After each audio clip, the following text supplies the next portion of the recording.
Woohoo! We belong together. Okay, welcome back to another episode of More Than You Think. More Than You Think. I'm Valerie. I am your host, and this is a podcast about how political and economic and social events are actually really important in pop culture, how pop culture affects them and vice versa. If you hear a squeaky sound, that is the chair I'm sitting on. And if you think I sound congested, well, yes, I am. And you're going to have to just bear with me. But I have a really fun topic for today. Harry Styles just released his new album, Kiss All the Time, Disco Occasionally. But I think that title is a warning because he knows that if you disco too much and party too hard, that causes a what? Say it with me. A recession! An economic recession. Yay! So thank you, Harry, for the warning. And we're going to get into why he's correct, why we are actually seeing the effects of his warning, and what we need to prepare for. So yes, we're doing a little bit of conspiracy theorizing today. Harry Styles is actually a secret economist who wants us all to stop spending all of our money. So let's go back to about 7 years ago. It was 1919, and the Roaring Twenties were about to begin. So the Roaring Twenties was post-World War I, and it was also post-Spanish flu. So similar to the era we're in right now, it was a post-pandemic era. And basically, there was this new attitude going on with all the young people where they were just like, looks like life is actually quite fleeting and we never know when we're gonna die, and so we might as well just go out and party. The girls were cutting their hair, wearing, oh my gosh, they were showing their ankles, they were showing a little bit of calf. Woo! That was crazy. And the men were like, well, yes, I think I like this. So people were out, they were doing the flapper dances, they were drinking, they were probably driving as well. Drinking and driving. Oh yeah, they had cars back then. And they were doing crazy stuff for the time. They were going out, partying, getting lit, and then what happens? They don't have any more money. Everyone gets broke. Now everyone's broke. It's like, okay, crap. And then what happens? Great Depression. Woo! One of my favorite depressions. So that is kind of what Harry is warning us about with this album, with the title. He's like, listen, you guys need to start limiting the disco only occasionally, because if you keep it up too long, girl, we're going to get in another Great Depression. And that's why he also made that song called American Girls, because the Great Depression was mostly in America. Yes. I've known you for ages. How many ages? Well, ever since the Roaring Twenties, over 100 years ago. That's how many ages. That's why he's saying he's known for ages. He's known for ages that this would happen, because it's historical. It's historical accuracy, yes. Also, if you hear some music playing in the background, like some jazz or like some trumpets or something going on in the background, I'm at the Price Music Center practice rooms recording this. So you might hear someone playing an instrument in the background. But anyways, back to the Roaring Twenties. Obviously, everyone knows this. The Roaring Twenties were kind of a big cause of the Great Depression. And so I want to just kind of look at where we're at now, because right now it's coincidentally also the 2020s, but there's been like sort of a rebirth of clubbing culture, which happened, I'd say, you know, when Kesha was really popular, I think clubbing was also like kind of a really cool thing to do at the time with like millennials and them. And, you know, if you go online on Twitter or TikTok, you'll see Gen Z, like people my age saying, geez, when I was younger, I wanted to party like Kesha and Pitbull and all those people, and like the Kardashians on Keeping Up with the Kardashians. Like, and now you go to the club and it's like lame and nobody dances. And that's kind of like also in the song Dance No More from the new Harry Styles album. He's saying DJs don't dance no more. And you might think he's saying like, oh, geez, these DJs, they don't dance anymore. But what he's actually saying is DJs, don't dance anymore. Because if you keep dancing and inviting people back to the club, we're going to get into a recession, the Great Depression Part 2. Thank you, Harry. Thank you, Harry, for this economic advice. Well, yes. But anyways, people my age, really, they yearn for the club. We yearn for the club. Honestly, I do too. I keep thinking about like this Sweet 16 that I went to when I was 15. My friend had a Sweet 16, and it was kind of like when you listen to a Kesha song or something like that, like Britney Spears or whatever. That's like how that's how I envisioned the club in my head. It was like my friend's Sweet 16. And since then, I don't think I've been to many parties much better than that. But recently, starting with Charlie XCX's album Brat, because that was like, to me, that was like the resurgence of like trashy, messy nightclub culture, like coming back. With Brat, there was like this sort of revival, like cultural revival of like, ooh, it's fun to like stay out all night, get your hair messy, get your makeup messy, sleep in your makeup from last night. And now you're seeing people think again that that's cool. Like before Brat, I wasn't really seeing that. Before Brat, the big thing was Taylor Swift, and she's like a very clean girl. Like, I work hard, I make money, I'm a CEO, I'm a boss. Well, I'm a boss, so I'm a boss. And that's also amazing, right? But like, she doesn't really, aside from like New Romantics or 22, she doesn't have like clubbing music, you know? Charlie XCX, you know, it's not traditional clubbing music, Brat, I don't think, but it is very like bassy, kick drum, loud, like, you know that song Crank It by Slater? You see all those people on TikTok saying like gay people love just really loud songs. Like that's sort of like the vibe with like Brat, and like it's just loud, it's, you know, in your face, and it's amazing. I love Brat so much. It's so good. I could do a whole episode about Brat and how important it is, but that's for a different day. But yes, so clubbing, sort of the clubbing aesthetic, it wasn't really encouraging people to go back to the club, because everyone was like, if I heard like this song from Brat at the club, oh my gosh, amazing. But from what I hear, like people don't really go to the club and dance anymore. But you know what? That kind of music is definitely coming back, and it started with Brat. So another like artist, I guess, if you want to call him that is making like that sort of experimental pop club, deep bass, like heavy drum type of like music is Cat's Eye. And is it good music that they're putting out? Jeez, I don't really think so. But so it kind of starts with like that song Gnarly, which can I just say, you know what? Full disclosure, hate that song. Full disclosure, hate the Internet Girl song. And I heard like, I think a snippet of like a new song that they were gonna put out soon. Hate that one too. Like, it's like they're allergic to now making good music. I thought Gabriella was good, whatever. Like, it's not like on my playlist or anything, but it was good. And then what the heck is Gnarly? What the heck is that? Why are we being conditioned to like want to listen to like stuff that is just, it's not even music? Because like, you know, it's kind of a copy of like this producer that Charlie XCX has a song about called this producer Sophie, who was like a very experimental producer that, you know, she used like things that just kind of sounded like noises. It was just like random sounds like trickling water or whatever.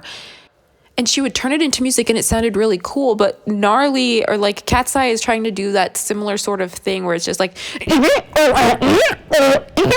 and it sounds so gross. Like, it's not good. Like, it's not the vibe. Stop! You know that? Okay, another rising artist who is like making sort of dancey pop music that is actually really amazing is Pink Pantheress. She is kind of on the rise. She's been out there for a while, but like she's having a moment right now. You know, her and Sarah Larson Stateside remix. Yes, stream that song. Yes, it's amazing. But other songs that she have that would be like really good in like a dancing club scenario, or like Girl Like Me, Tonight, and even like Illegal is sort of a, it's not as fast, but it's still kind of fun to dance to. Like I mentioned before, Slater is an artist who's like sort of having a moment as well. It's not as like prominent right now, but I feel like she might make like a big splash soon. And she obviously makes like that hardcore, like loud, curnty sort of music, if you will. And there was a very recent performance by Rosalia at the Brit Awards that was incredible and beautiful and amazing. And it was her song, Berghain. I think it's pronounced Berghain. But it was that song, the one that goes,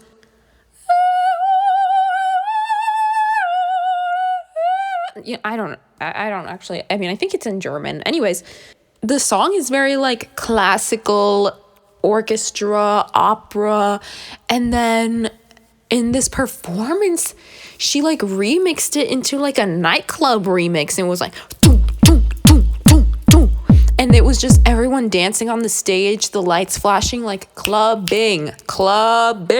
And it's like, well, yes, she's from Spain, like they do go party there a lot. That's what I've heard. I had a friend who went to Spain and she was like, girl, these people, like, if you're out at midnight, you're too early. Like, you need to stay up late in Spain. Like, these people stay out late and they party and they dance. And yeah, it's like, if you're not out after like 2 a.m., like you're missing out on like the actual fun part of the night, apparently, in Spain. Like, that's what I've heard. Here in the US, it's not really like that at all, I don't think. I think here people do prioritize like their sleep. Anyways, all this to say, clubbing culture is sort of making a comeback. Even if people don't actually go out quite yet as much, it's definitely on the rise. So we need to be watching out for that, because recession indicator, that's the word that's going around, right? The phrase recession indicator. That's something that I see all the time online, is people like, yes, this Hannah Montana 20-year anniversary special is a recession indicator. Like, no, it's not. That's not a recession indicator. What would be a recession indicator is like this cultural shift towards like partying and not caring. That is an actual proven recession indicator, proven by history. And again, Harry Styles warning us against needlessly spending our money. Thank you again, Harry, for the financial advice. There's like a pattern that I'm trying to show you guys, First, we have the parallels with the Roaring 20s and that era and what came before it, which was World War I. And we haven't necessarily been through a war quite yet, but we did go through a worldwide pandemic, which was pretty devastating. And a little over 100 years ago, they also went through a worldwide pandemic, which, as I said, was the Spanish flu. So there's a parallel there. Then, after sort of the uncertainty of World War I pandemic era, there was, this rise in like partying and not caring and just wanting to live in the present, because they were like, whatever, we're all going to die anyways, everyone just died in this war, whatever. So, that's kind of, I see it happening. I see it in young people also. They're concerned about their money, but at the same time, they're like, I'm young. I have to do something with my life now. That's kind of what I was talking about last time in my last episode, which was like, young people are really scared right now of like wasting our youth. I think that's something that, people probably across all time have had to struggle with, but also like right now I see it a lot. Like 20s is like supposed to be, I don't know, people are saying, there's a really popular phrase going around right now saying like, you should have been at the club. And that also has to do with like what I said last time, which is like that people who are in their 20s are not really getting married or having kids as much as they used to. And so now people who are in my generation, my age, are kind of judging people who did that from before. If they see like a post about a woman who, had children in her 20s 10 years ago. They're like, girl, you should have been at the club. That's always the first comment. It's like, you should have been at the club, not having kids, So there's like that cultural shift happening right now as well. It's kind of interesting to see. It's kind of interesting to see that people are not really focusing on being family oriented. But remember, guys, like, we can only disco occasionally. Harry said so. And he also said, respect your mother. Like, girl, shut up. And then, like, the last thing that I just want to mention here quickly is, like, we all know what just happened with Iran. And then, of course, there was, like, the whole Venezuela thing. It sounds like we have sort of we all know our president's a little wonky. What a crazy guy. He's so goofy. He's so crazy. Yeah, but it is a little bit scary that he is just, like, out here bombing country number 1, country number 2, and not just, like, Venezuela at first, you're like, okay, still kind of weird, but, it's not like this is going to end up with us at war or anything, right? But then it's like, okay, now he's bombing Iran. Now we're bombing Iran. We're bombing Iran with, like, our ally, Israel. Oh. Like, okay. Yeah, so the last thing I want to say here is just, like, we might possibly be in a pre-war era. Like, hello. Ooh, gag it. Oh, okay. Because, as we all know, the Great Depression, we got out of it by doing what? Entering World War II. And, the manufacturing and all of the, like, economic exchange of World War II was what got the U.S. out of the Great Depression. We made a lot of money with weapons and things like that, and, like, shipping, exporting, whatever, because countries needed our help. So we did what we did best, which is manufacturing weapons. Woo! Okay. And so if we are in, the buildup of the recession, and we might be in a pre-war era, it's kind of just like a pattern that I'm seeing. History does tend to repeat itself. I guess what I'm trying to say is just, like, be on the lookout for that. Like, save your money. Don't spend quite too recklessly. Just be careful and respect your mother. Respect your mother. And he also named that song Season 2 Weight Loss because he knows that, like, if we enter a depression, economic depression, people won't have enough money to buy food and they will lose a lot of weight. Yes, he's such a mastermind. Like, he's thinking things that you wouldn't even believe, this British man. And it's crazy that, a British man would be so interested in American economics. Wow. Like, surprising. Whoa, just another thing to love about Harry Styles. But yeah, just, guys, be on the lookout. Like, be careful with your money, seriously. Like make a budget, seriously, and be careful. Obviously now we have, like, systems in place so that the banks don't crash. So I don't think I would worry too much about that, but just make sure that you have things ready in case things go awry in this country. But I think, I'm optimistic. I'm hoping that things are going to be fine. Like, I honestly feel like a lot of what Trump does is all talk, and, like, it never really leads up to anything, hopefully.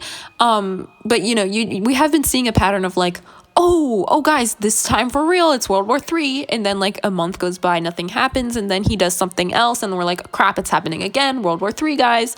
And then, again, just, like, nothing happens, and then it happens again. But it's possible that this just becomes a repetitive cycle of just, like, a little spike in concern and then nothing happens. But it's also possible that one of these instances does build up into something a little more concerning. And I think that that's also a reason that people are, like, trying to live their lives a little more in the now, is because they're kind of fearing, like, that something might happen that will prohibit us from being able to spend our money in the future.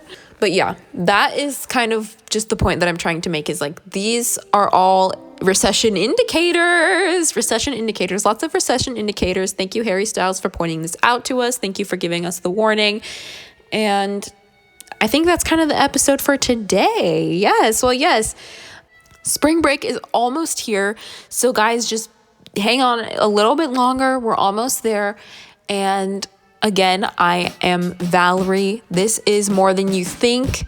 And I hope you enjoyed this episode. I will make another one in another 2 weeks. So love you all. Thank you for listening.